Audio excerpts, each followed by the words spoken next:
jauh sebelum Julius Caesar, Alexander Agung, atau bahkan Firaun Mesir yang perkasa, ada seorang pria yang namanya mungkin tidak sepopuler mereka. Tetapi dampaknya pada sejarah dunia jauh lebih fundamental. Pria ini tidak hanya menjadi raja. Ia menciptakan konsep kekaisaran itu sendiri. Pada tahun 2334 sebelum Masehi, di lembah Mesopotami yang berdebu dan penuh intrik, lahir seorang pria yang namanya akan bergema jauh melampaui masanya. Ia adalah Sargon dari Akkad, arsitek pertama dari konsep imperium. Sebelum Sargon, dunia kuno adalah mosaik dari negara kota yang independen dan terus-menerus berperang, terutama di wilayah Sumeria. Setiap kota punya raja sendiri, dewa sendiri, dan ambisi sendiri. Mereka bertarung untuk memperebutkan air, tanah, dan pengaruh. Lalu datanglah Sargon. Dalam satu generasi, ia merobek tatanan ini dan menggantinya dengan sesuatu yang baru, sesuatu yang lebih besar. Ia menciptakan cetak biru bagi semua kekaisaran besar yang akan datang, dari Romawi hingga Inggris. Namun, siapa sebenarnya sosok legendaris ini? Dan bagaimana seorang pembawa cangkir yang rendah hati bisa naik tahta dan menaklukkan dunia? Kisah kelahiran Sargon sendiri terdengar seperti mitos. Jauh sebelum kisah Musa ditemukan di Sungai Nil, legenda Akkadia menceritakan kisah serupa tentang Sargon. Ia disebut-sebut sebagai anak haram seorang pendeta wanita. Untuk menyembunyikan aibnya, sang ibu meletakkan bayi Sargon di dalam sebuah keranjang alang-alang yang dilapisi aspal agar kedap air. Lalu menghanyutkannya di Sungai Efrat. Takdir membawanya ke tangan seorang tukang kebun bernama Aki, yang menemukannya dan membesarkannya seperti anak sendiri. Beranjak dewasa, Sargon mendapatkan pekerjaan di istana Raja Kish, Urzababa. Posisinya adalah pembawa cangkir. Mungkin terdengar sepele, tetapi di dunia kuno, pembawa cangkir adalah posisi kepercayaan yang luar biasa. Ia adalah orang terakhir yang memegang minuman raja sebelum raja meminumnya, menjadikannya garda terdepan melawan racun dan pengkhianatan. Posisi ini memberinya akses langsung ke raja dan lingkaran dalam kekuasaan. Dengan koneksi, kecerdasan yang tajam, dan ambisi yang membara, Sargon perlahan membangun pengaruhnya. Legenda mengatakan bahwa Dewi Ishtar jatuh cinta padanya dan memberinya dukungan ilahi. Pada Aki, entah melalui kudeta atau manuver politik yang cerdik, Sargon menggulingkan Raja Kish, merebut tahta, dan memulai penaklukan paling luas yang pernah dilihat dunia saat itu. Langkah pertama Sargon sebagai raja baru adalah menghadapi ancaman terbesar di selatan. Lugal-Zagesi dari Uruk, Lugal-Zagesi sendiri bukanlah raja kecil. Ia telah berhasil menyatukan banyak negara kota Sumeria di bawah kekuasaannya, membentuk semacam konfederasi yang kuat. Pertarungan antara Sargon dan Lugal-Zagesi adalah bentrokan dua raksasa. Tapi Sargon, dengan strategi militernya yang superior, berhasil menang. Ia tidak hanya mengalahkan Lugal-Zagesi di medan perang, ia menangkapnya hidup-hidup. Untuk mengirim pesan yang jelas kepada seluruh, Hasar mempermalukan saingannya itu.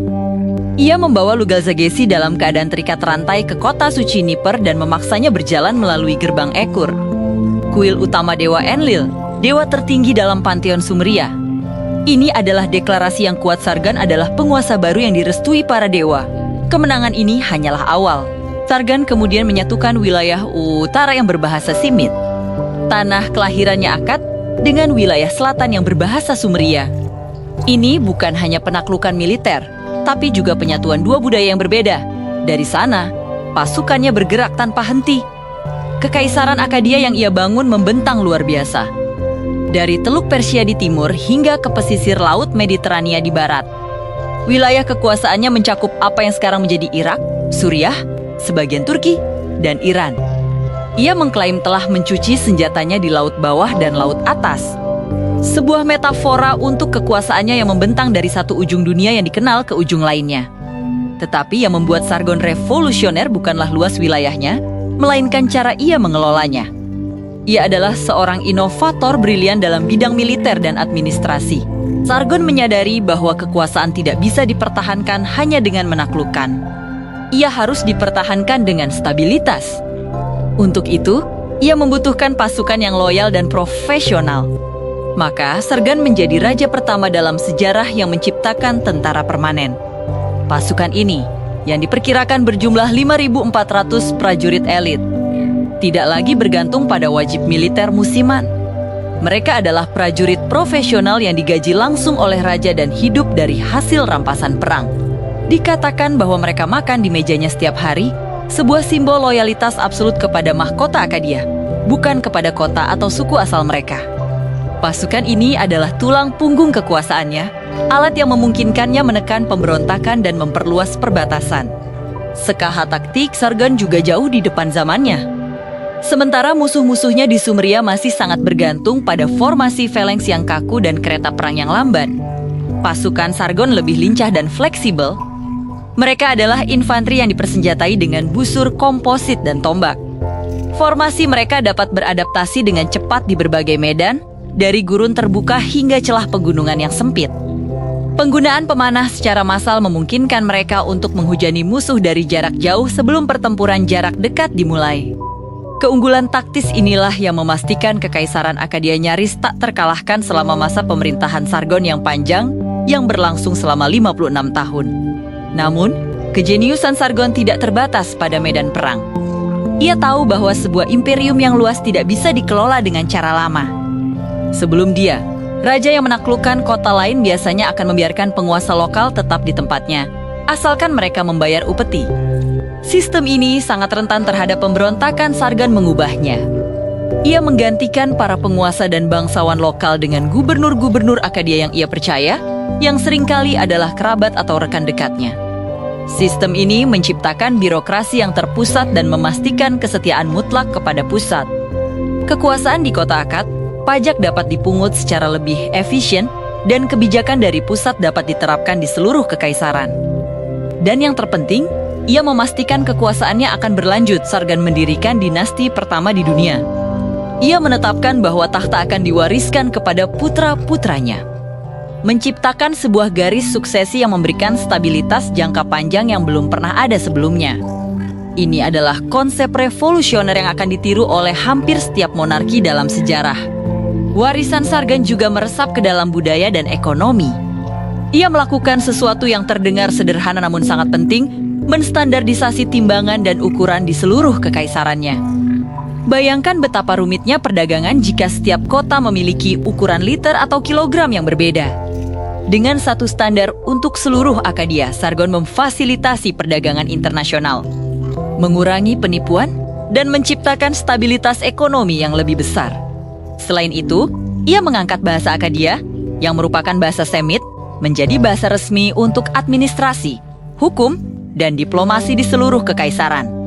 Ini secara bertahap menggeser dominasi bahasa Sumeria yang telah menjadi bahasa budaya dan tulisan selama ribuan tahun. Tablet-tablet tanah liat dari era ini menunjukkan bagaimana tulisan paku Sumeria diadaptasi untuk menulis bahasa Akadia.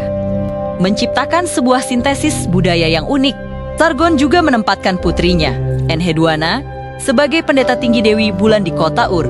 Enheduanna bukan hanya seorang pemimpin agama, ia juga seorang penyair ulung. Dan karyanya dianggap sebagai tulisan sastra pertama di dunia yang penulisnya kita kenal namanya.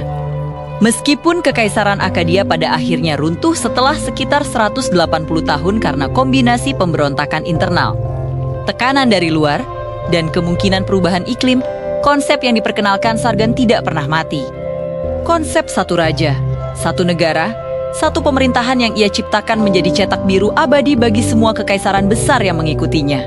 Para penguasa Babilonia, Assyria, Persia, dan bahkan Romawi, semuanya berjalan di jalan yang pertama kali dibuka oleh Sargon. Bahkan, cucunya yang terkenal, Naram-Sin, melanjutkan warisan ini dengan mengambil langkah yang lebih ekstrem. Naram-Sin mengangkat dirinya menjadi dewa di atas bumi, menambahkan determinatif ilahi di depan namanya dalam tulisan. Ini adalah tradisi pemujaan raja yang kemudian akan ditiru oleh Firaun Mesir dan Kaisar Romawi di masa yang jauh lebih muda. Kisah Sargon dari Akkad membuktikan bahwa asal-usul yang rendah tidak membatasi takdir seseorang. Dari seorang anak yang dibuang di sungai, ia bangkit menjadi pembawa cangkir, lalu menjadi raja, dan akhirnya menjadi kaisar pertama di dunia. Ia tidak hanya menaklukkan wilayah, tetapi juga menaklukkan cara berpikir manusia tentang kekuasaan, pemerintahan, dan negara. Ia adalah penakluk yang mendefinisikan apa artinya menjadi seorang kaisar. Namanya mungkin tidak selalu menjadi yang pertama disebut, tetapi bayangannya menjulang tinggi di atas setiap imperium yang pernah ada dalam sejarah. terima kasih sudah menonton. Jika kalian suka dengan konten sejarah seperti ini, jangan lupa untuk like, subscribe, dan nyalakan lonceng notifikasinya agar tidak ketinggalan video kami selanjutnya. Sampai jumpa!